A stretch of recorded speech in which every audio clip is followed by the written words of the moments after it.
Hello and welcome to Podcast Property. My name is Tom Webster. I am joined by Rob Holmes, but through the magic of technology, we're having massive lags and delays. So the actual episode itself was absolutely pristine and perfect. So don't worry about that. But for some reason, when we're trying to record the intro, it just decided to not work. So I'm going to just ramble on for a couple of minutes and explain what the episode is and what we're going to do.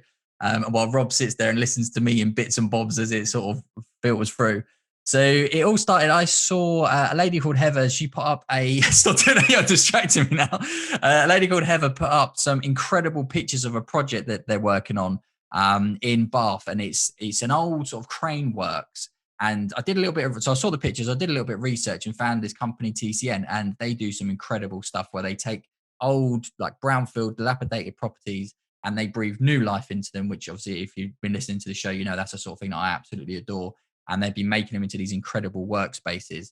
They've been around for quite a while. There's a nice history there between sort of, they were a part of a Dutch firm that went under, and there's a whole story that goes there. And we've got on the call, it's Richard, who is the CEO, and Heather, who is the PR and marketing lady there. So the episode itself, we learn a lot about Richard and Heather's past and their history and how they got to where they are today. But we also learn about TCN's investment strategy, how they find these properties, what they're doing with them, and the culture and the values that they impress into those buildings. So it's a really interesting episode for those of you that enjoy commercial, those of you who enjoy big renovations. We talk about big numbers, we talk about £100 million deals and all that sort of thing. So it's a very, very interesting story on that behalf. So without me rambling on much more, let's listen to the more interesting part of the show, which is our guests. But if you want to follow us, you can. We're on all the socials at Podcast Property. We've also got a brand new Facebook group on Facebook, obviously. Hunt us down, Podcast Property. Join the group. We're keeping it very exclusive. We want to make sure that it's a real hub of intelligence rather than letting in lots of riffraff. So if you want to get into there, please do join that. And also remember to subscribe, like, review, all those things. So let's get started with the episode. I hope you enjoy and have a great day. Good morning, Richard. Good morning, Heather. How are you both? Hello. Morning. Yeah, we're all good. Thanks. All good. Good. Thanks for joining us. No worries. Thanks for having us. Whereabouts are you guys based? So I am down in Hampshire, just outside Andover. So we are locked down in the countryside, which is good. And 3 children who have 5 days and 6 hours until they go back to school. Not that you're counting. Not that I'm counting. I'm very relaxed about it. How many walks have you been on in the last week? I reckon I'm on about 5 a day. The one on my own is the one I really treasure. And how about you, Heather? I'm in Reading, city centre.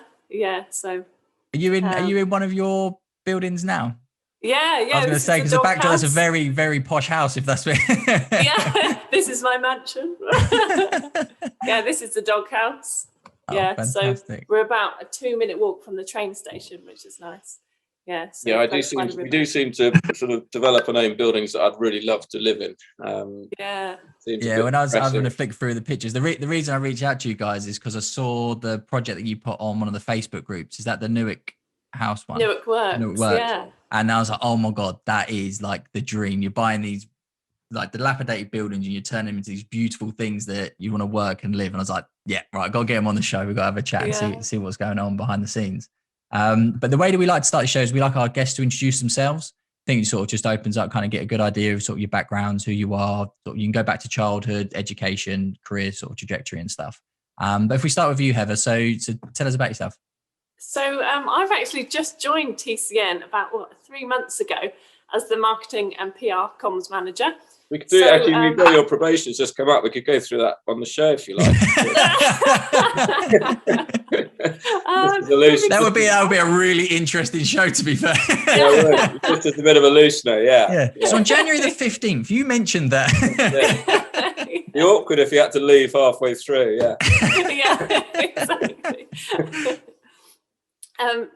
So I studied graphic design at Norwich University, then moved on to, marketing executive, comms, PR, design, sort of the full range, really, the full scope. So, and then moved all around the UK, did a bit of travelling, and then when I came back, just fell in love with Reading, and then Richard found me.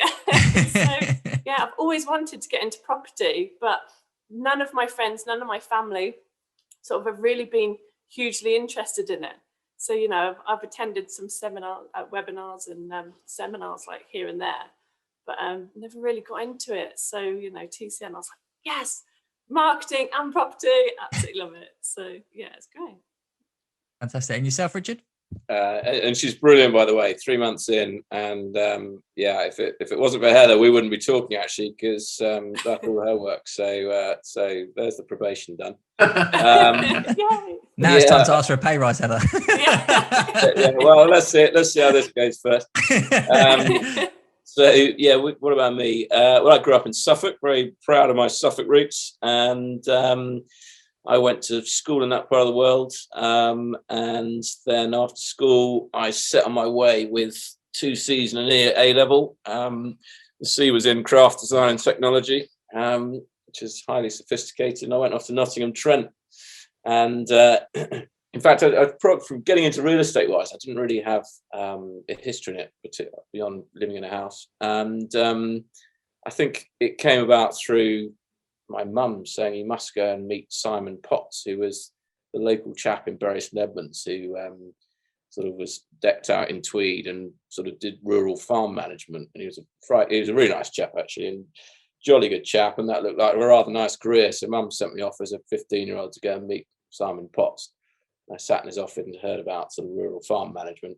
And I kind of 16-year-old was like, yeah, sounds fine. So went and did estate management up in Nottingham-Trent, which sounded like what he described, but I found out actually it was commercial property, but that's fine. And well, I was making it sound like a choice, but actually with 2 C's and A-level, Nottingham-Trent estate management was on the fairly short list of what was available. So that's how I got onto it, and it was awesome. I mean, it was just a brilliant mix of marketing, business, economics, property, architecture. You know, the joys of property. It's like every industry thrown into one. So I loved it, basically, and then, you know, from that point, it gave me a very direct route straight into London to the big firms at the time, which were really interesting, and set you off on a path for professional qualification and awesome big firms in the city and in some big sort of business stuff. So it was a kind of happy coincidence, I guess, going through all that. So where did your so you leave university, and then what's the first job or career, or how did that start? Well, at university we did a sandwich course, so year 3 was out working, and in fact I'd been at school in Cambridge, and I ended up going back to Cambridge to Bidwell's, who kind of ruled the roost in that part of the world, and chartered surveyors, and that was just a brilliant year out. And I think I'd probably describe myself as I've got a lot of common sense and practical skills. The academics kind of slightly frustrated me, because we were at university the first 2 years, there was a lot of economics and sort of, you know, sessions on negotiation, and just some of the lecturers at university didn't look like they'd ever negotiated for anything outside of, you know, their PhDs. So it's like probably slightly too cocky as a 21-year-old, but feeling I just wanted to get out there and kind of get into business, and as a people person, just get on with it, you know, and rather than learning sort of too much of the philosophy and background to it. So I went to Cambridge in my sandwich year, and that was brilliant. I mean, I just loved it, you know, doing rent reviews, and they worked a lot for Trinity College, so it was all in the middle of Cambridge, Sydney Street, and all just incredible real estate. And they owned a lot of it, so it was like managing a whole area. So you could have some control over what happened, which is, you know, what tenants came in, how clean you kept it, how well you run it. So it was like an estate, which was brilliant in the middle of Cambridge, an estate being a lovely old building. And so that was brilliant. So at the end of that year, it was slightly heart-wrenching to go back to university and go back to listening to, I can't remember probably shouldn't mention his name, but anyway, a guy just drearing on about how to negotiate, and you just think, you've literally never been in a business environment. So that was sort of frustrating. So the final year was just to kind of get through it and get back into business and get going again. So that was, and obviously with a bit of experience, and then I'm pretty close to 2-1. Let's leave it there. I went off into I went off into interviews, so you can still do them in the final year, at DTZ and Cushman's and Savills and, you know, all the different Hillier Parkers at the time, and all these different big agencies in London, and there was probably about 6 or 7 companies that everyone, you wanted to get into the big ones, and Weatherall Smith at the time.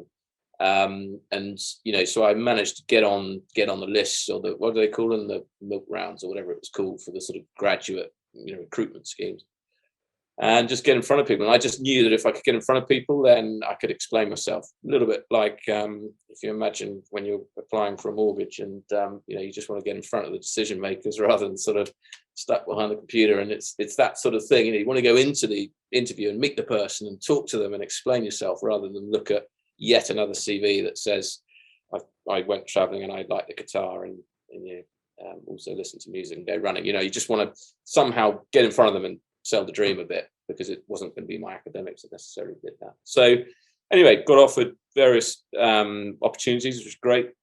Savills was hilarious. I went to DTZ for an interview, and that was quite formal. And they sort of actually did some tests. At Savills, you just met some really good blokes. And of course, this was 96, so long before diversity and inclusion and all that sort of stuff. And you just get away with anything. The final interview at Savills was in Finsbury Circus, and you just went to a drinks party, and you just met some really nice blokes. Luckily, I got chatting to a chap that had been same school as me in Cambridge, and that was quite helpful. And then at the end of it, they had an OHP, which overhead projector, for anyone that's I remember those at school, and I used to wheel those out. You're like, right, this is going to be a good lesson when the OHP comes out. Take 10 minutes to sort of try and zoom in and get the height of the sort of magnifier thing right. And they put a picture of each person on the screen and said, right, who spoke to this person? What was he like or she like? And, they voted on who they got in, basically. So whereas DTZ was much more about psychometric testing, and they were a bit more ahead of the curve. So anyway, I went for DTZ. I just felt they were a bit more global, a bit more dynamic at the time, and went there, and it was just brilliant from day one. It was just incredible in the city, trying to do rent reviews, and with a whole graduate scheme, brilliant training, brilliant mentors, and it was just a phenomenal start. I was really lucky, basically. I think it's interesting you're saying about how you just wanted to get out there and do something, and I think property is probably one of the few industries that you can just go and do if you want to do it. And you get a lot of people that get sort of stuck in this trap of courses and books and self-help and all this sort of stuff, and never pull that trigger. And what we find as sort of a common trait on the show is the reason that people are on the show is because they have the attitude to go and do. Yeah. Do you know what I mean? I think and I think properties really enables people to do that. So how did that get to where you are now with TCM?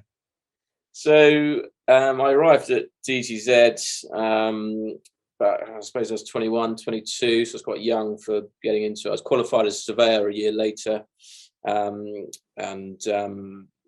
then I was sort of 22 and qualified. I did 3 years at DTZ, which was just superb. Managed to get into the investment team, which was the kind of the glamour part of it. I did the rent reviews and the valuation with a guy called Nick Butterworth in the city. In fact, it was times when James Max was there. James Max, the podcast guy now, he's a sort of broadcaster guy now. He writes for the FT and he's got a podcast, really good guy. So I learned a lot from him. He was one of the big sort of investment swingers at the time. And I've never seen such a wide pinstripe suit, and the shiny braids, proper old school stuff. But very bright people, and right at the sharp edge, amazing clients, proper global business. And this was still at a time when a lot of the partnerships were still pretty old school, pretty UK based, and DTZ, had managed to be a bit more global. So we got some really amazing instructions.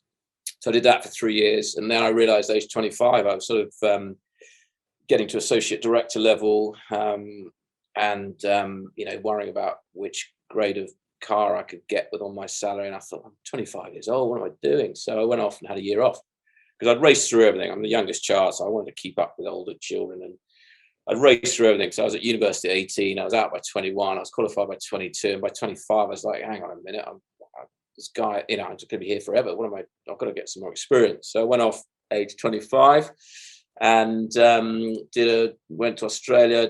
I'm a sailing instructor, so I taught sailing out there, and coincided that with the British Lions rugby tour in 2001. That was a nice convenient moment. Yeah, that was a happy coincidence. Yeah, and I was teaching sailing in Sydney Harbour, which is pretty cool. Very satisfying teaching Australians how to sail in their own backyard.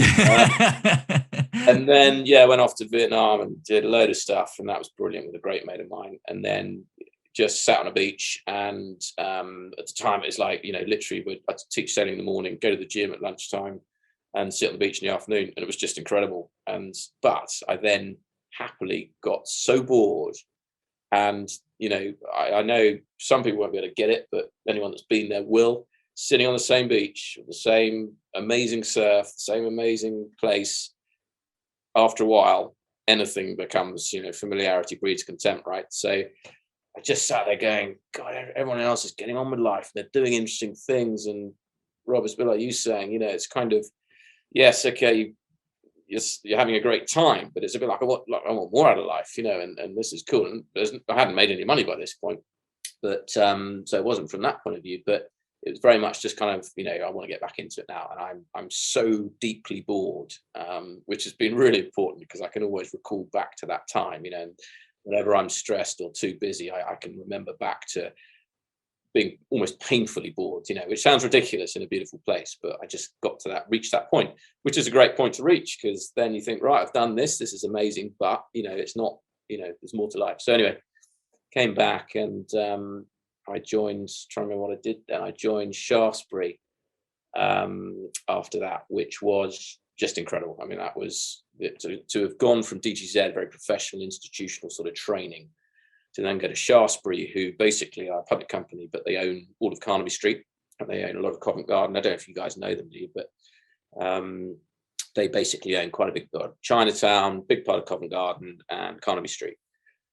And I joined them just as they'd bought the last piece of the jigsaw. I mean, it literally is like Monopoly. I was going to say, it's very Monopoly-esque. Honestly, it sounds ridiculous, doesn't it? But they're an awesome company. They're great people. And I joined them early on. There's only about 10 people there. No one had ever left the staff. They all joined and stayed. And they were based on Sackville Street in the West End. And my job was to help run Carnaby Estate, as it was called, which was 8 streets. And been off on Charlotte Street we were buying up at the time, and develop Kingley Court, which is a really cool courtyard development just off Regent Street, between Regent Street and Carnaby Street, and just develop this out, help the guys develop it, learn so much about concept and branding and how real estate is about creating a place. And it's all stuff that we hear a lot about now, but at the time, I mean, Shaftesbury bought this block for about 82 million at the time. 96, it was 97. They bought it just before I arrived. And I think it had been quoted at about 72 million. And all the usual players at the time were bidding on it. Bidding got ferocious, up to 76 million, which at the time, big money. I mean, you hear about billions these days. It's gone nuts. At the time, 76 million, everyone's like, guys, who the hell's going to pay that? Anyway, Shaftesbury came in. I can't remember the numbers, but it was something like Shaftesbury paid 82, and everyone's like, 82 million? That's like 5% yield, and everyone was scratching their head going, this just doesn't work, And who are Shaftesbury anyway? Little players. But anyway, it was marriage value, bring that into the fold, and now they own the entire estate. And I mean, God, the rest is history in terms of how successful they've been. And Kingley Court was part of that. So it developed a really cool kind of courtyard. So I was involved in these early days with these amazing people. Jonathan Lane was the chief exec at the time. And then my boss was Simon Quell, who's another great, very clever developer. But not a developer in a traditional sense, in terms of the nuances of, get the little cafe or coffee operator in there. Don't take on the big covenant for 20 years, get the new startup company, because you'll draw people into the area and then the whole area becomes more valuable, all that sort of stuff. Is what I learned at Shaftesbury. Long-term investment. So that was a really influential time. I did that for about 3.5 years, and I got itchy feet. I was loving it. We were doing amazing stuff, but I started to get this sort of feeling that I could do this myself. I'd never dreamt of that at being an entrepreneur or starting up my own thing at DGZ. But having done Shaftesbury, I was a bit like, actually, this is what it's all about. I got bored at DGZ selling someone a great idea. So DGZ as an investment agent, here's an amazing retail park. It's got Homebase on it. And what you can do is put a drive-through McDonald's here, re-gear the lease with Homebase, and you buy it for 20, sell it for 30 million. Great, you've made 10 million, and then you'd get a fee, which is all right. And then you'd have an argument about what your bonus was on that fee. But I suddenly realized I want to be the guy kind of buying this stuff and doing it, not just giving. It's basically, as an agent, just giving away good ideas, So when I got to Shaftesbury, that really got embedded in, wow, being an owner, being part of the owners and making it happen, and working with all the advisors, but being at that sort of the principal and making the things happen. And importantly, when you've done a good deal, seeing the benefits of it going through, not financially, but for the business and for the building. So that was Shaftesbury. But then I realized, actually, I want to do this, but I just want to do it for myself. I want to be the one that had the great idea. Peter Levy, whose family set up Shaftesbury originally, he sadly died last year, actually, but that they were visionaries, after the war, buy up these parts of London and build these villages, build these estates. And now everyone's doing it, But at the time, that was visionary stuff, to craft these sort of communities. And so basically, I wanted to just have that idea myself and do it myself. That's where it came from. That's wicked. Yeah, no, amazing. That's wicked. That's a really, really good background. Yeah. I think it's always interesting when someone says to themselves, "I can do this myself." Do you know what I mean? I think most good businesses, or at least I'd say most of them, come from someone recognizing, actually, I'm doing the status quo here, and I can do this myself. And then it's that part of you that goes out and says, right, let's go and do it, and that's that risk taking. So, oh, sorry, you go. And people are like turning to you for your expertise and for your experience. It's like, yeah, I'll do this. Let me lead the way. So tell me about TCN and Heather. So what does the business do? What's the USPs? What sort of makes you guys special? So it's really, I think, the communities, well, the spaces themselves, but also the communities. It's really creative. It's really people focused. I mean, this was the first thing that sold it, even when I went to my interview at TCN. Richard has really got a true, genuine love for people and putting the places, designing the spaces and putting everything on for people to enhance the places. It's not just, we've got really nice furniture, it's like a designer building. It's not that at all. It's actually, these spaces have been designed for collaboration, for people to enjoy. We have huge breakout spaces for people to generate business with each other, collaborate, and they're full of like-minded creative people, entrepreneurs. We focus on small businesses and established businesses. It's a place where people can bounce off each other and learn from each other. And that's what I absolutely love, and it's not a typical standard office. You spend 80% of your time in an office, and you'll have members coming in and be like, oh, hey, fancy a beer, maybe I shouldn't be telling you this. But one of do you know what? I love it when someone starts a sentence, I shouldn't be telling you this, because it's usually really good. Yeah, one of Richard's favourite places in the spaces is this. I'll show you. So it's this cupboard here. Okay, so for those of you listening, we've just got it's just a cupboard at the moment, and then you open it up. And it's a beer cupboard. And it's full of booze. So it's an honesty bar that Richard absolutely loves in all of his spaces. An honesty bar of beer. Now that is, you are really hoping people, once they've had 2 or 3, remain honest. Yeah. Well, but it's funny. I mean, it's just a nice little indicator as to just having an honesty bar there, because do you know what? If people nickel the beer, it's not going to send us bust. But what it does do is sends the opposite message, which is we trust you. So, this is a community, and we just trust everyone to kind of do the right thing. And it really strengthens the community, that sort of thing. Yeah. Brilliant. Yeah, it's that experience, I think that's the thing. Even before I have heard about TCN, I was sat at home working from home going, I just love to be part of something bigger, just, sitting in my front room, working away sort of independently. It can be a bit lonely, so I was just thinking, I'd love to be able to just go down the road, sit in a space. And if someone walks in with a coffee, just say, how are you? And this is what it offers, it's from the independent person to a business. I was speaking to one of the members that came in the other day, just making a coffee, oh, how are you doing? Blah, blah, blah, how's business? you know, and they do like even recruitment. It's like, oh, I used to do recruitment back in the day, you know, and it's just, you know, it's building rapport with people, and it is about that community. I think that's so different compared to any other business. But I think alongside that, it's having you know, senior people within the organization like Richard that's really involved actually in the members. You know, he'll pop around to all the different campuses and say, hey guys, how you doing? You know, oh, we're having an event, we're doing a charity walk, you know, let's do it. You know, it's really nice, it's really involved, you know, whereas I think a lot of the time people can step back from their business, you know. So yeah, I think that's going to be really important going forward, especially with what everyone's going through now.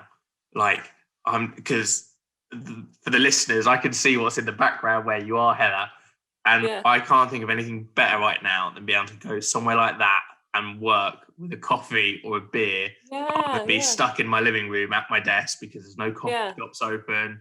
You know, we've got to be careful when we go down the office and who can go in when. And I literally cannot wait right now. Back out, I can take my laptop and go and sit somewhere social with something like a coffee and a nice space like that. I think it's a very, there's a lot of psychology about it as well, because purely stripped back, it makes a lot of sense to sit at home for a lot of people where you can focus and whatever, and not commute. But one thing I found when I set up TCM was I was doing it from my spare bedroom in Brixton.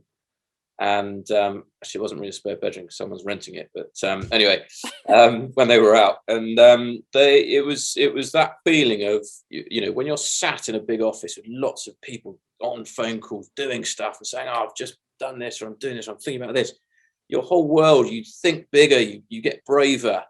And when you sit on your own, your world shrinks and your anxieties are allowed in. And you know, I mean, if someone said, you know, when I was there, it's like, because I knew I came out of a big business and I had that sort of momentum and that confidence of talking to banks and clients about millions of pounds of whatever. And I had a sort of, a momentum.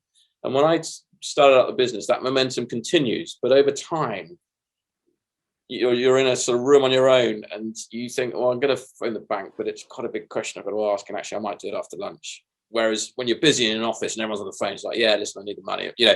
And it's that kind of the confidence and energy that you get from other people that quite often is subconscious, you know, that inspires you and it makes you want to drive forward and do stuff. I'd be really interested to know sort of your insights on, because I don't want to dwell on COVID because I think we're a year in now. We've all had enough of talking about it. But I think it'd be really interesting to find sort of your point of view, because obviously I think early days lockdown, there was the novelty of being locked in. There was the novelty of Zoom quizzes and everyone's doing their bit and stuff like that. And then obviously the fatigue then starts kicking in and then people start getting itchy. Do you think we're going to see a culture shift in people realizing they don't need to commute, blah, blah, blah? Or do you think it's going to be the complete opposite and people are going to go, I need to get back into social environments and I need the collaboration again? Like where do you see the future, I suppose, is the question. So for me, it's so clear. I mean, I know there's a lot of, it's very hard for commentators and advisors and experts in inverted commas to give advice at the moment, because there's no one simple, catchy snippet that's going to cover it all off, because every industry is different, every person is different, every location is different. So it's a bit like people say to me, oh, what's the property industry doing? Well, you're talking about logistics, you're talking about flats, you're talking about country houses, you're talking about alpine chalet, you know, it's so, which is what we all love about the industry. It's completely, you know, you guys talk about some resi stuff and we talk about commercial stuff, and it can all be doing very different things. But fundamentally, this shift's been happening for 15, 20 years. You know, there's nothing shocking about what's happening about cities and workplaces and retail. The only shock is it's happened in 9 months, not 9 years. And so I'm pretty relaxed about it. I mean, we all desperately need each other's company, personally, professionally. Business thrives when you're together. I mean, Google the definition of company. What does it mean, right? Being together, you know, the reason to have a company is because you can achieve more collectively than you can on your own. That's the only reason to have a company, or what the word company means. So that's kind of the answer in itself. Yes, we can all sit on our own and do stuff, but pretty dull, and it's not as good as being together. And so for me, people absolutely, we all want to come together. The buzz of going to London, getting on a train, it's an hour and 10. Doing it 5 days a week to go and sit on a computer and not really talk to anyone and then come back again was pretty stupid. And I think we already all look at that and go, what were we doing? But that was it. But it needed this sort of immense shock to kick us all into gear and say, actually, we can do this differently. And so, but for me to jump on a train, to go to London, to go to the meetings, be up in the city and in the buzz, catch up with someone from meetings, go and see the bank in their office, and go and see my advisor somewhere else and have a chat and spark ideas, and that's life, and you come away buzzing from it. And then I'll come home and then I'll catch up on the emails and doing stuff. That's cool. And likewise, hopefully with our buildings, go down to Bath when you're up and running, and that's worth going to the office for, or workspace, whatever we're going to call it going forward, because you see other people, you support each other. Hey, dang, did you get that job the other day you were talking about? If you need a hand with the graphics, let me know. All that stuff that just happens in these communities and these environments. So for me, that's the future, which has always been happening anyway. Look at Google and what they did back in the day, Facebook in Silicon Valley. It was already breaking the traditional mold of offices and all sitting at rows of desks and computers. They've been going around on their segways around the office for years, and it's really what we've been doing for 15 years that we've been going, putting, as Heather says, it's all about the people. It's all about the community you create. The bricks and mortar are just the kind of shell, people, it's what's inside that counts. We had a building in West London called the Ugly Campus, which was the old BBC buildings. And, we worked with the BBC in partnership with them to take these old redundant buildings, ugly offices, which is why we came up with the name Ugly Campus, Love that. And the website was lovelyinside.com, and that kind of said it all. And the banner along the building down opposite, it was part of the BBC White City campus. So it was opposite, old Pudsy's wall, and it's about 70,000 square foot buildings. We had a big banner saying, "We are ugly, you could be too." And I mean, that filled itself just off that kind of irreverence and the fact that we just put 60 companies in there. We did a great partnership with the BBC, so it's very, very affordable rents, and we just filled these crappy old 1970s. What's old matey from Slough called? What was that program? The Office. The Office, it all looked like that. And we just painted it cool colours, put loads of graphics up, saying, "Come on, this is as a reaction to the last crisis." The other once in a lifetime crisis that was the other one, and that was really cool. So it's all about people inside. It's all about people, not buildings. We talk about, and that's more true than ever. More true than ever. Yeah, it's about having fun with it, isn't it? It's and being brave with it. Even if we do an exhibition, it's let's do something crazy. What did you do a few years ago, Richard? Washing machines. Oh yeah, we used to do. Well, that was another bit of I didn't quite finish off, I suppose, how I started TCN, but we used to go to MIPIM in France for the big property conference, and TCN is a Dutch business originally, which I met up with and persuaded to back me in the UK, and I sort of set up their UK bit before they went bust. So there's a lot of stories within stories, but I don't know how long we've got. But anyway, we're definitely going to cover that. Don't worry. You're not going to just drop that bomb and walk away. No, I know. There's such, oh God, Matt, it's just been such a fun time.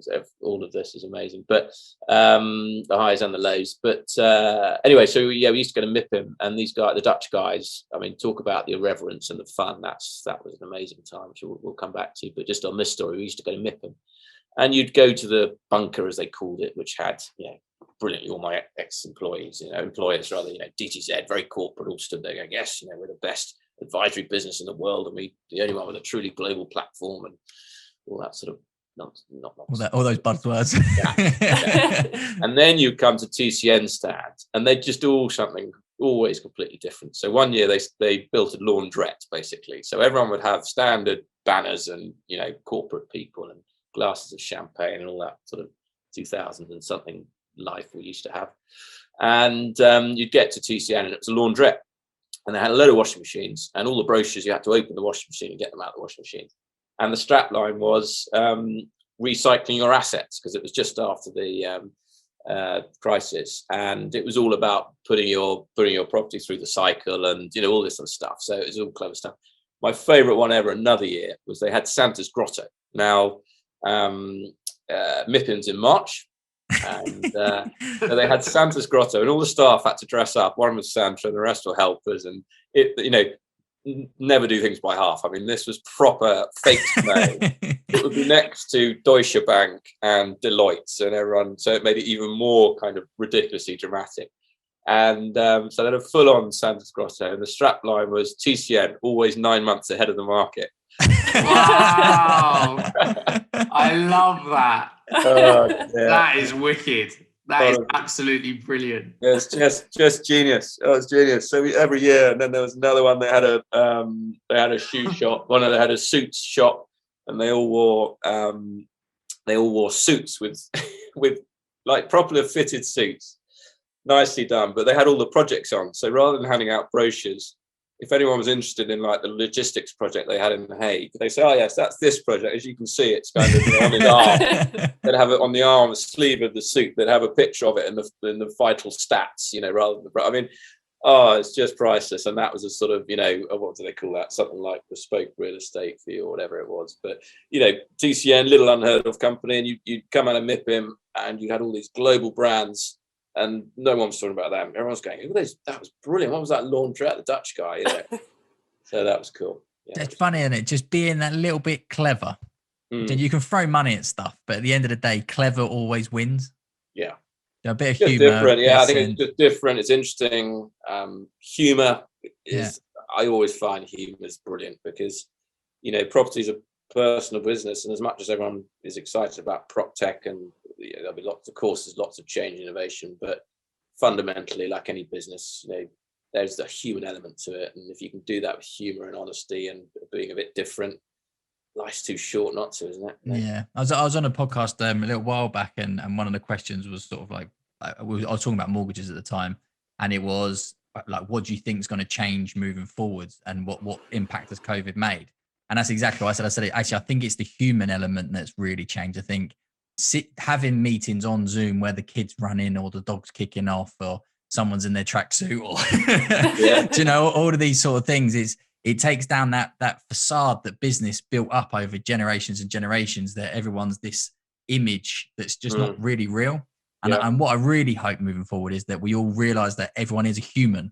Everyone goes home, everyone has an argument with their missus, everyone's upset about something, and hopefully these windows into people's homes and lives, fingers crossed, will sort of knock down some of those barriers. Yeah, I think there's a lot more empathy, isn't there? You understand everyone else's situation, and I think what's going back to these sort of changing trends. I mean,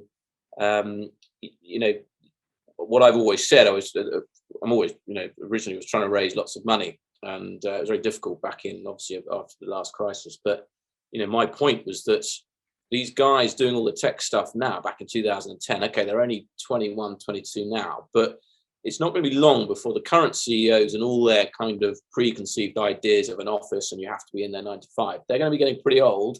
And these 21-year-olds are going to be the CEOs coming through, and they're not going to want these boring offices. They're going to want something a lot more interesting. And what's interesting about COVID is that that's coincided with exactly the moment where all those 21-year-olds are now 38, 39, and starting to run and make the decisions in the business.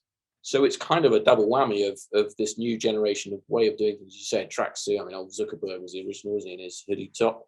That's now the norm, and the decision makers are those people.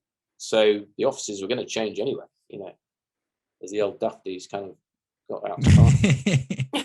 So to go back to the conversations that you was having, so they're a Dutch firm, so you see them, you think, right, what goes on in your head to think, right, let's try and work with them, let's try and get something going? Well, it goes back, so just to step back, I guess, a little bit in terms of Shaftesbury was awesome, and then I went to Capital and Counties for a while. That didn't really work for me. So I left them after a year, went to Europa Capital, who are a private equity firm, who were great. I couldn't put a cash flow together for Toffee, but I spoofed my way through that for a couple of years, learned a hell of a lot in terms of financing, and they're a great outfit, really good, fun bunch of people, very switched on. And I learned a huge amount about how to finance stuff and structure deals, because basically, that private equity model is pretty simple. You go around the world persuading people to give you a load of cash, and then you try and find people to put it into and make a load of money, and the investors get most of it back and you get a bit after if you've done well. So I learned a huge amount, seeing a lot of business plans coming in, people saying, can we lend us money to do this? And seeing how to put together deals, how to explain deals, how to make money out of deals and leverage and all that sort of stuff. Didn't necessarily agree with the private equity model, particularly of sort of leveraging it up and trying to set everything off and, put as little in and take as much out. Not really my world, but I learned a hell of a lot. And the first deal I had there was my boss, an old man, said, right, we're going out to Holland next week. There's a chap called Rudy who runs a business called TCN, and he needs some money to buy the media park in Holland, basically. So we're going to go out and look at this deal. And I sort of got a bunch of papers on my desk, tell me what you think of it. And I spent a lot of long nights trying to get the bloody Excel sheet to not keep coming up with circular reference. And oh man, I honestly, I remember once walking through Brixton of a night, and we'd sort of committed to this deal, and it was about 100, well, it was exactly 144 million that we were valuing this media park. It was very like White City, basically, exactly the same. Big studios, big offices, and lo and behold, this is 2003, and we're talking about kind of exactly what's happening then, which is still happening now. So hence why I say I'm not surprised by what's going on. Big old offices, no one wanted, massive studios, everything was going on to Macs and video editing programs on laptops rather than huge office broadcasting studios that you had to create backgrounds, because amazingly you can just make a visual, CGIs, whatever. So redundant, 1.5 million square feet. What do you do with it? This guy, Rudy in Holland, brilliant idea to turn it into a cross-media village. So video editing, marketing, advertising, big events. He used to do a sort of big show there in one of the big studios. So it was a kind of the early days of technology and the changing from public broadcasting into the massive niche businesses providing all that content and going online and being able to publish stuff on YouTube rather than having to have a production company that takes it to the broadcaster, etc. So it was that kind of early disruption to the broadcasting industry had meant that you have 1.5 million square feet. Had you already committed money at this point? Rudy's idea was to turn it into a cross-media village, and we loved that idea because they were going to offer their operators, their experts and owners. Anyway, so I was trying to do these blooming Excel cash flows to show that if we put X amount of million in, we could refinance it and take the money out. And this is their business model. And I remember being in Brixton once thinking, I suddenly struck me, I think I've times, sell C12 by X3 and it should have been X4. And I remember walking home thinking, I think I might have just cocked up. We basically committed, put 20 million in, and I think I might have times it by the wrong cell. And I remember just panicking and getting home and then going back into the office the next day. And sure enough, I put it in the wrong cell, and I sort of moved it down one, and the screen just kind of red across the bottom. It was like, oh my God. I literally sat there. It was kind of pretty much, it wasn't committed, but I had this big company in Holland waiting for the money to arrive. I had my business already committed to their investors that this is what we're going to do. And I remember walking through the West End with Noel Manns, and I just thought, how do I open this line of conversation? But I suppose it's, when you talk about business and my experiences in it, honesty is a massive one. And I couldn't do anything other than just say, no, I've had an absolute shocker. I said, look, I think, blah, blah, blah. And he was brilliant. He said, look, we'll have a look at it. We'll work it out. And sure enough, there was a way we moved some stuff around, and actually it wasn't quite as dramatic, but it was one of those moments. So I knew at that point that private equity wasn't going to be my long term. And do you know what? I'll take the opportunity here to say to everyone listening who has their property spreadsheets, it doesn't matter whether you're doing a £90,000 baby buy-to-let purchase or 144 million city takeover. You need to check your Excel cells. You really do. Yeah. No, you're absolutely right. And actually, do you know what? You need to step back and just do some really simple maths and, just do it in a ready reckoner way. So it looks, just check that it's vaguely still coming up with the right numbers, because you can get so lost in those spreadsheets and those numbers that you forget to step back and go, basically look at the three key numbers: end value, cost to get there, and if there's any profit left.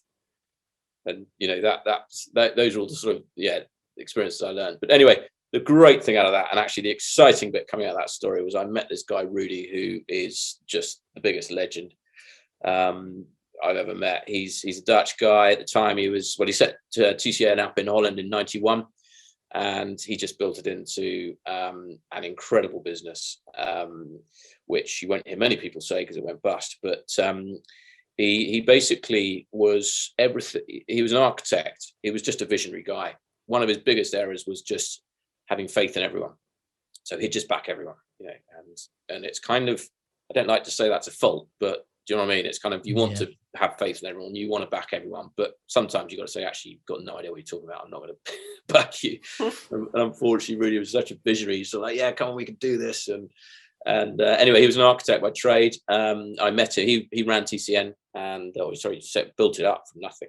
And it was a very cash flow strong business. He was just a clever operator. He really understood occupiers, would get them in and do partnerships with people, and just very Dutch, sort of make stuff happen, very entrepreneurial, very positive. We'll find a deal, we'll find a way through this, and he built a very big and cash generative business out of that, focusing on, again, familiar themes, concept driven. So Media Park, he built that up very successfully. Fashion trade centers, so he built these buildings, or took old buildings and turned them into wholesale outlets, basically, where wholesalers would sell to retail, and he did all the marketing and brought in all these brands, and then people would come and select their lines to take into their shops, for example. So he was just very clever at creating destinations, creating brands. He was the guy behind all the great laundrettes and Santa's grottos and stuff. He really introduced me to these the type of buildings we do, the sort of taking old buildings and repositioning them into cool workspace, and really understanding the nuances of that.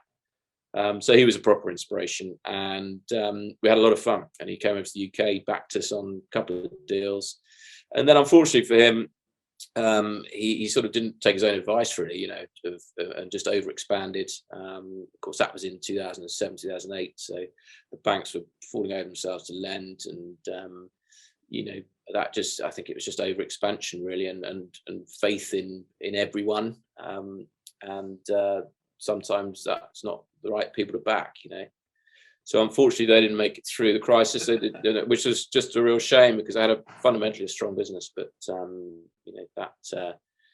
that's not enough sometimes, and when values go against you, and you've over leveraged and made all those sort of commitments, then sometimes it's just not a case of survival. But prior some to that, people listening are probably too young to really understand how severe 2008 was. Yeah, I guess so. So I was in the mortgage industry in 2008. So I worked for my dad. His company went under literally just overnight, just literally as if because all the lenders just shut their shops. And obviously we're experiencing what we're experiencing now. But I think the government's almost like learned a lesson from letting businesses just disappear. And they as much as they tried and they propped the banks up, they didn't prop up industry.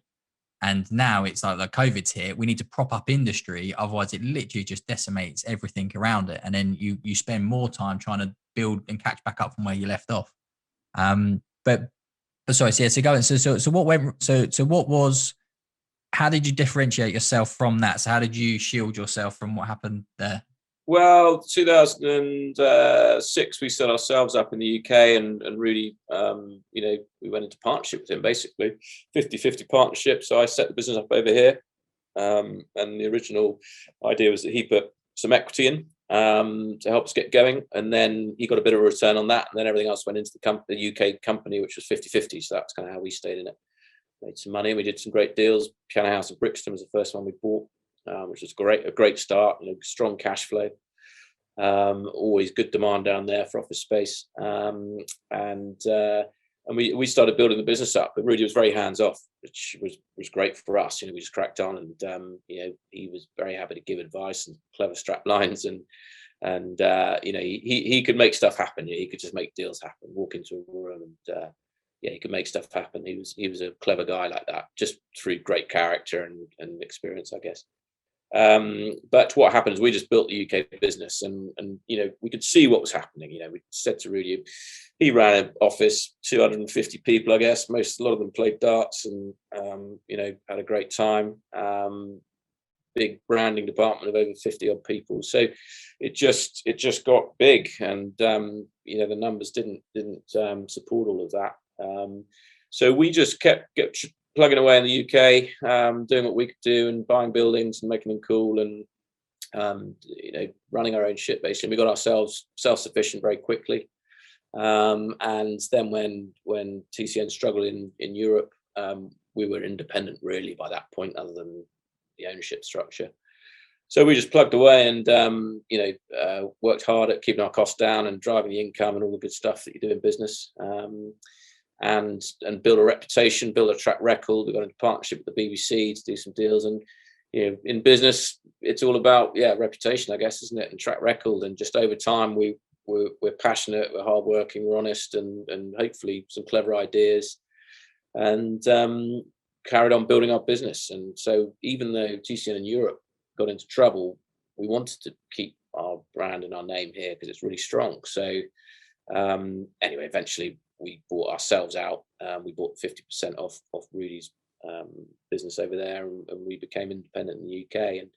And we're still great friends with all the people at TCN because they're properly good folk. And, they sound it. Yeah, they're a good laugh. Yeah, I mean, honestly, if I'm still sad to this day that business isn't still thriving. It should still be thriving, and I'm just frustrated that I couldn't do more to kind of persuade them early on to just cut costs a bit and drive the business, in a slightly more sensible way, but keeping the fun. I mean, they were so ahead of their time, with all the fun and human element to a business. So I'm sad about it. But I'm very proud then, TCN in the UK, that we've taken on all their philosophies and all the great bits about it. And, when we look at our core purpose, so maybe we'll come on to that, but, enabling business growth and positive change is our core purpose. And I just love that, because for me, it's not about, just growing to get wealthier or growing to get bigger. It's about running this business in a way that enables business growth for everyone, in the buildings, and positive change. And positive change to me is helping companies have a greater workspace, but it's also about our own staff and saying, actually, do you know what? We own this business in the UK. We've got control of it. And it's not just about endlessly trying to make more money or trying to get bigger or worrying about exit. We're all here for a pretty short time. Let's really enjoy it, and let's try and develop ourselves and each other, and kind of just have a really cool company. And that's the positive change bit. It doesn't have to be just positive change. It's obviously means environmentally, it means making the places we operate in better. But I think just having a company culture that makes people's lives more positive is kind of cool.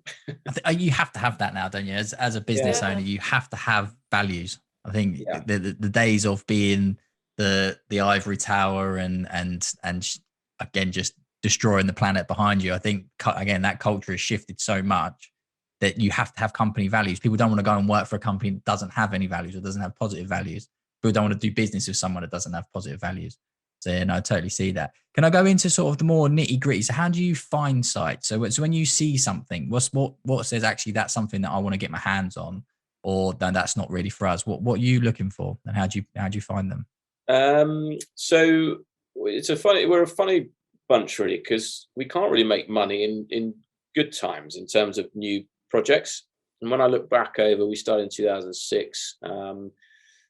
We've always bought problem buildings. Unloved buildings is what we talk about. We talk about buying unloved buildings and regenerating them and creating surprising places. And unloved can mean it's a recession or it's a problem from a financial point of view. And because we talk about enabling business growth, we can't buy buildings at the top of the market and make these assumptions that some competitors can make, that they're going to really drive rents and achieve a record-breaking rent in a city, because that's kind of screwing the occupier basically. So when we look for buildings, we're looking for unloved, which can mean problem. Either it's in a location that everyone thinks is rubbish, which from a office point of view, Brixton was in 2006, And I don't mean rubbish as a place. I mean as a kind of place to invest in a big office building. It just wasn't an office market. So there was a mismatching in pricing there. We have Temple Studios in Bristol, which is next to the train station. And that was a derelict building, but it wasn't in the core business district. Well, that's kind of changed, but we felt that it's next to a major train station and it's a really cool industrial feel to the area. So if we can create something, destination, people want to come here, surely. And I get that it's not in the old central business district, as the valuers would tell us, but that's kind of a good thing because some people want to be different, So that was why that one worked for us. Up in Norwich, we bought Fuel Studios. And that was a classic. That's an 80,000 square foot building. So it's a big office building, the job centre in 3 floors of it, and then lots of vacancy because, again, a big office building with 12,000 square foot floor plates. It's not really what businesses need in Norwich. They're either big major companies or they're small ones, but these sort of regional mid-sized companies at the time, maybe that's changed with COVID, but at the time it just wasn't relevant. And we had a wonderful experience with the valuer on that one because we brought in Santander, who do most of our lending. And we brought in their valuer to do a valuation when we were buying it. And the report, I still love the wording. It said, it's a great building, but it's in the wrong location because it's an office building in the centre of Norwich on all the lanes. So you guys are Brighton based, I think, aren't you? But Norwich is quite a Brighton sort of vibe going on. So it's got all the little cobbled lanes with the barber shops and the gin specialist and all that really cool stuff going on. Well, this huge lump of an office building is kind of stuck there in the middle, not down out of town where the office cluster of buildings is. And the valuer said, the problem is you're never going to, value wise, it's always going to be a low rent because it's not in the central business district. And I'm like, no, it's in the middle of Norwich. That's really cool, isn't it? So rather than coming out of your door into the central business district and bumping into a load of other suits that are desperately trying to find a sandwich, you step out your front door into the really cool bit of the retailing and the restaurant and the leisure and the shopping and the dynamism of this great city. And so it was downvalued because it was there. And I was like, the modern occupiers, that's what they want. So again, Unloved, it was a cheap building to buy because it was perceived to be in the wrong place. We've created it into just an awesome destinational place. And people love it because they can pop out and when they step out the front door, they've got the cool Munchies cafe there and they've got bars and restaurants and life, So so that's another kind of, those are the sorts of dynamics we look for. That's sort of either that mismatch or an unloved or a problem, basically, or economically in a recession. I think as well, with all the TCN buildings, you see the potential in it, but also you put yourself in the perspective of your occupiers, right next to loads of sweet treats, retail and all that lot, but also that we've got campus hosts in each of the buildings as well. So they can actually create this environment as well, so engaging with all the members. So it's not just, I think, renting or buying a small space and then doing it up. I think it's purchasing those bigger buildings so we can create those communities within the buildings themselves as well. I think that's I think it's a good point, Heather. And I think so I've talked about the macro, and then if you look at the micro, the type of building, it's got to be. I always talk about simple buildings. So I love old buildings because if you need to get some cables through, you just drill a hole in the wall, and if you get hot, you just open the window. It's kind of, I love old buildings because they're simple and they're very flexible. So as Heather says, we want buildings with big breakout spaces kind of in the middle. And again, we have to buy off a sensible value because first thing we do is probably get rid of some of what would be rental space to create a big open plan. Because go back to the Shaftesbury conversation. Yes, okay, you might lose a bit of rent, but what you gain in terms of atmosphere adds to the whole place. And then economically, that still makes sense. So how the building's laid out, flexibility, space, nooks and crannies are really important. Most investors hate nooks and crannies, inefficient. The net to gross is awful. We love nooks and crannies. The more inefficient the use of space in a building, the better, because you get it for free. Because you only, in commercial buildings, you pay for the areas you can net rent out. So the more awkward nooks and crannies, brilliant, because they're meeting spaces to us. So I mean, an assay building assay studio in Birmingham that we've done had, I think it was 18 safes because it's an old assaying building where they used to test the precious metals. And so, you get a quote to take a safe out of a 1850 building. It's pretty impressive price. So why not just weld the door open and make a really cool little meeting space? And so that's another quirk to us. You know, people might be turned off because of an inefficient building, as they'd call it, from an area point of view. But we need those areas where you have the incidental meetings. You go and just grab a coffee and sit somewhere with someone, and you know, what have we got? We've got the safe that you go and sit in there. Down in Brixton, we've got an old lift room that we've changed, that now on the roof is a breakout space. You know, everywhere we've got these kind of quirky bits. People love it, and it's a talking point. It's interesting, and it's the reason to get out of my boring office at home and go and meet people. You know. So that's the micro of the buildings as well. Those sort of quirks and unusual bits, you know, create surprising places. Yeah, and I love that. I remember first joining and going, oh, you know, every business has this strap line, you know, and ours was we create surprising places, you know, and I'll be like, well, you know, I'm pretty hard to impress. I'll be really interested how this goes down. And we've I think we've got 9 projects or 9 buildings across England at the moment. And honestly, hand on my heart, every building I've walked into, I've been like, wow, this is amazing. You know, even with Newark Works in Bath, the building is being constructed at the moment, and it's just absolutely amazing. You know, the history behind it as well. Was it Stowart? I want to say Stowart. Stothard and Pitt, yeah. Yeah, that's it. Like crane makers of the world. So, you know, we've rebranded it with the crane, you know, and it's sort of reliving that history, but in a modern, exciting way, you know. Actually, I was laughing the other day because I know you've had Kevin McLeod on your website before, and we were watching one of his programs of the someone regenerating an old mill down in Cornwall, and he was getting really cross because, you know, they'd started off saying, yeah, we're going to protect the mill and keep it all original, and then of course, as you sort of started to tap into the joists, they all sort of crumbled away, and they ended up doing they basically replaced all the inside, and he had that sort of TV tension with this couple saying, oh, well, I think you should have kept the old, and you're throwing out that old handrail that, you know, has had 100 years of people going up the stairs on it and all this, and they were getting equally cross. It's very easy for you to say, but, you know, it's blooming expect whatever. So I was laughing watching this, going, God, we need to get him out to Newark Works, because, you know, we've got the original crane in this great crane hall.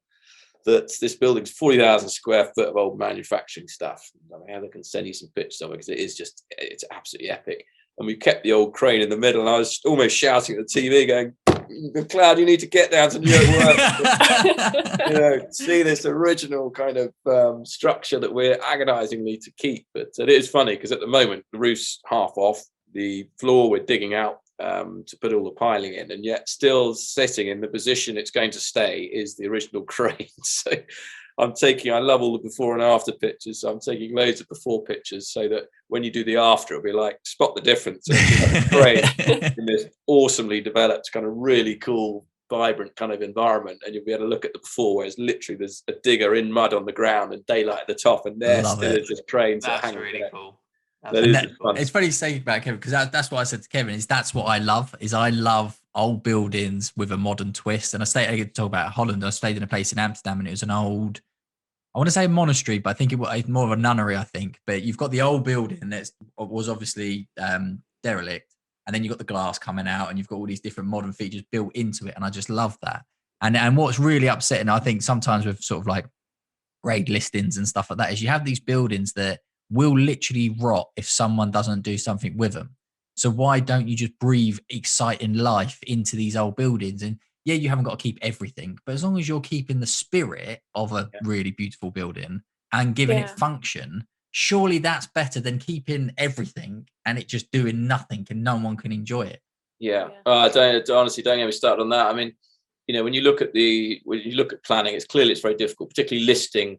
And, you know, I often say, right, so if we carry on like this, if we're not allowed, you know, we've got these lovely old buildings, if we're now saying we just have to preserve what's there, when you look at history, we're going to have just such an amazing dynamic. Kind of Anglo-Saxons did this, and the Vikings and the Romans, and then the Georgians and the Edwardians and the Victorians, and it's all fascinating. The Tudors, really cool history. Then we stopped. Yeah. because we decided in 1986, when the listings came in, enough's enough. We've had history. Now let's draw a line here. We've had it. forevermore, No we're just more going to history. look back. We're going to look back and preserve what happened up until 1986. Great. I mean, but yeah, that's really, you know, people are going to look back and really thank us for that. Yeah, and they're going to really What? thank us for the Yeah. 60s, the 70s, and the 80s. Yeah, because that's we it. built nothing but beautiful buildings in those decades. Yeah, so, you know, and you look at some of these places and you can't build anything new, or you've got to replicate what went before, and it's like, I think people are going to be quite cross because, you know, what happened after that period? It all just sort of stopped, you know. Yeah. Anyway, Again, I say it is quite a lot. I think, without being mean, and you mentioned it again about sort of the generation shift, is politics and local councils and all the like are of an older generation, and they Yeah. have this defined thing in their head that this is, like I said, this is, we draw a line here, that's all history. Whereas I think our generation coming through is actually, no, we can incorporate history into modern. We don't have to put things in boxes anymore. We can merge those boxes together and create something new and create it together. Yeah. So I do genuinely think that give it another 20, 30 years, as this generation moves forward, the decision makers change. And I can see a lot of this stuff getting relaxed. Yeah, I think Whether so. And I think also, look, I think some areas are better than others, aren't they? I mean, you know, you can definitely do some very cool contemporary stuff on old buildings, and that's, as you say, that's what I love. You know, you guys obviously done a lot of resi stuff, and you know, I love old buildings with a sort of modern box, sort of one level on the top and it's slightly set back, and you can just see the old and new together. And that sort of stuff's really cool. So yeah, I think that will come through. But yeah, I love that old and new. That's cool. I think the problem is that, you know, town councils have just got a reputation, haven't they, for just being difficult and not helping. And I don't know if any of you see it, but I was giggling a minute ago because there's a video that's been released recently of a town council meeting. You know the one? Yes. Do you guys know the one where oh god, the chair in the meeting, some other woman kicks this guy out? Yeah.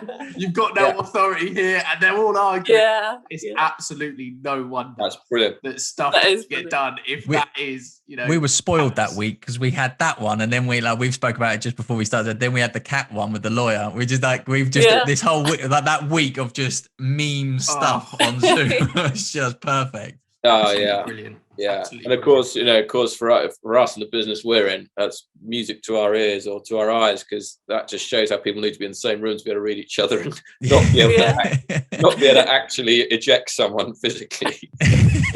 Brilliant. I went down to like me and Rob had a project down in Exmouth, like 17 flats and 3 commercial units that we got planning on an old plot of land. And I won't go into the big long story of it, but essentially it got to committee. So we went down to view the committee, and this was like my first experience, experiencing this. And it's my first experience local councils. So both of them were a big shock.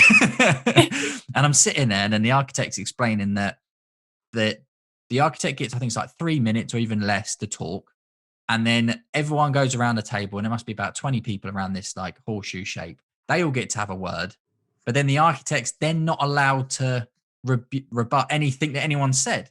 So the conversation starts, and all of a sudden it starts going off on this tangent. And you're like, what are you talking about? It's got absolutely nothing to do with our project. Then he goes to the next person who's talking about his dog's uncles, brothers, something or other. And you're like, what are you going on? And then you get someone else and they say something that's completely wrong, which means they haven't read the design access statement.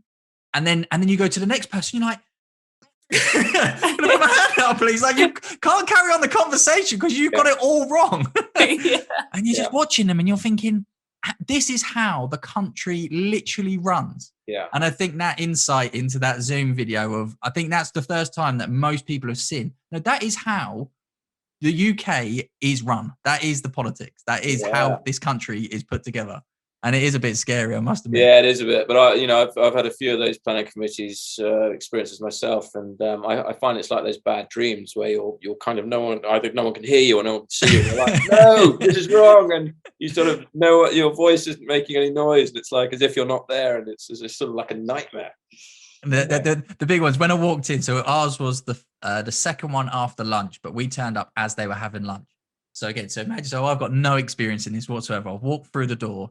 And everyone is maybe 60, 70 years old, white as us, no diversity whatsoever, having sandwiches, and I'm gone, oh my God, this isn't going to go well. Yeah. Unfortunately, it did go well, but it was like, you're like, everything's in the hands of these people that have no experience in what It you're is. doing. Yeah, they've and they might all be listeners of yours. So my view is, I think they're all excellent. I'm so glad that they do what they do. I have enormous respect, and I think they make great decisions. And thank you for all their hard and considered work across the country.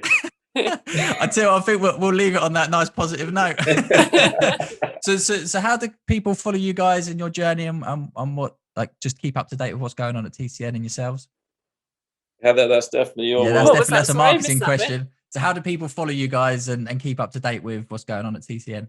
So we're all across social media. So Facebook, Instagram, our website, we do insights, blogs.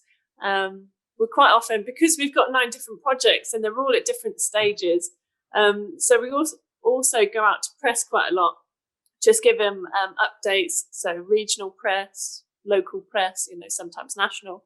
So yeah, give us a follow. Yeah, have a look on the website, check out what we're up to. So whether it's London, Brixton, we've got Piano House, we've got Fuel Studios in Norwich, Assay Studios in Birmingham, we've got Temple Studios in Bristol, Newark Works in Bath.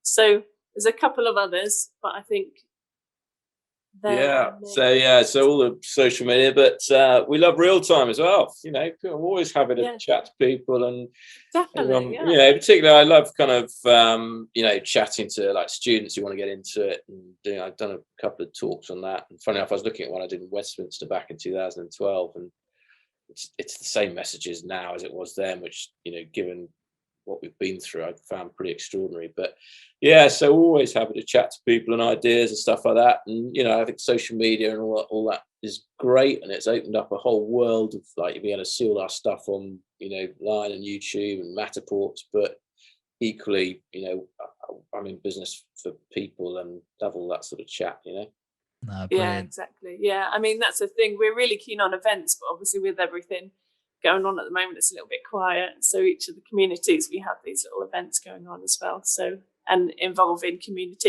surrounding communities as well as the members as well, that let our office spaces. And that's the thing, just pick up the phone. It's actually like, we've got some news for us as well, whether your business is doing well, we like to promote those businesses as well and just talk about them. So yeah. Fantastic. No, thank you so much. Thank you. I really enjoyed that. That was a fantastic episode. Yeah, really great. good. Everyone listening, if you want to follow us, you can at Podcast Property. We're on all the socials. Obviously, we've now recently set up the YouTube channel as well. And obviously, all the influencer style things. Don't forget to like, subscribe, set notifications, all those sort of things. So thank you so much for listening. I hope you enjoyed that. And we'll see you next time. Thank you for listening to the Property Investors Podcast. The information contained in the podcast is not to be used as financial advice. Everybody's situations and goals are different, and you should always complete your own due diligence on investments and seek personalised financial advice from a qualified person. Feel free to contact the show for professional recommendations. Visit propertyinvestorspodcast.com.